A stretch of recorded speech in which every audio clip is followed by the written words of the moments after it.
Joseph fell on his father's face, wept on him, and kissed him. Joseph commanded his servants, the physicians, to embalm his father, and the physicians embalmed Israel. 40 days were fulfilled for him, for that is how many days it takes to embalm. The Egyptians wept for him for 70 days. When the days of weeping for him were past, Joseph spoke to the house of Pharaoh, saying, If I have now found favor in your eyes, please speak in the ears of Pharaoh, saying, My father made me swear, saying, Behold, I am dying. Bury me in my grave which I have dug for myself in the land of Canaan. Now, therefore, please let me go up and bury my father, and I will come again. Pharaoh said, Go up and bury your father, just like he made you swear. Joseph went up to bury his father, and with him went up all the servants of Pharaoh, the elders of his house, and all the elders of the land of Egypt, all the house of Joseph, his brothers, and his father's house. Only their little ones, their flocks, and their herds they left in the land of Goshen. They went up with him, both chariots and horsemen. It was a very great company.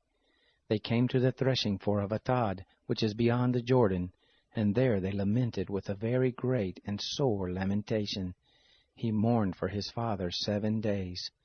When the inhabitants of the land, the Canaanites, saw the mourning in the floor of Atad, they said, This is a grievous mourning by the Egyptians.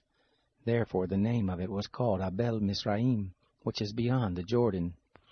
His sons did to him just as he commanded them.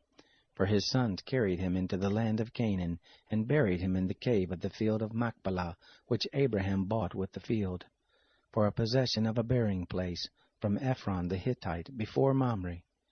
Joseph returned into Egypt, he and his brothers, and all that went up with him to bury his father, after he had buried his father. When Joseph's brothers saw that their father was dead, they said, It may be that Joseph will hate us, and will fully pay us back for all of the evil which we did to him.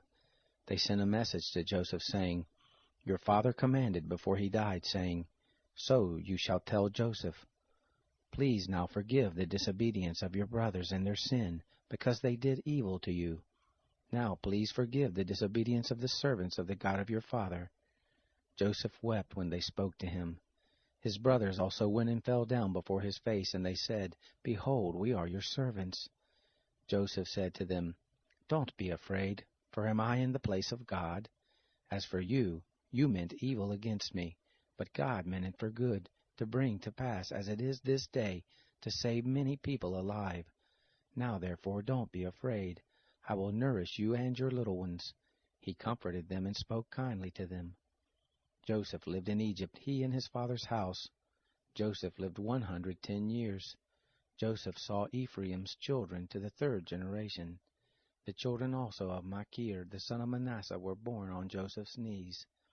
Joseph said to his brothers, I am dying, but God will surely visit you, and bring you up out of this land to the land which he swore to Abraham, to Isaac, and to Jacob.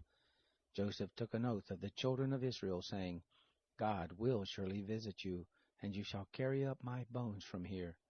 So Joseph died, being 110 years old, and they embalmed him, and he was put in a coffin in Egypt.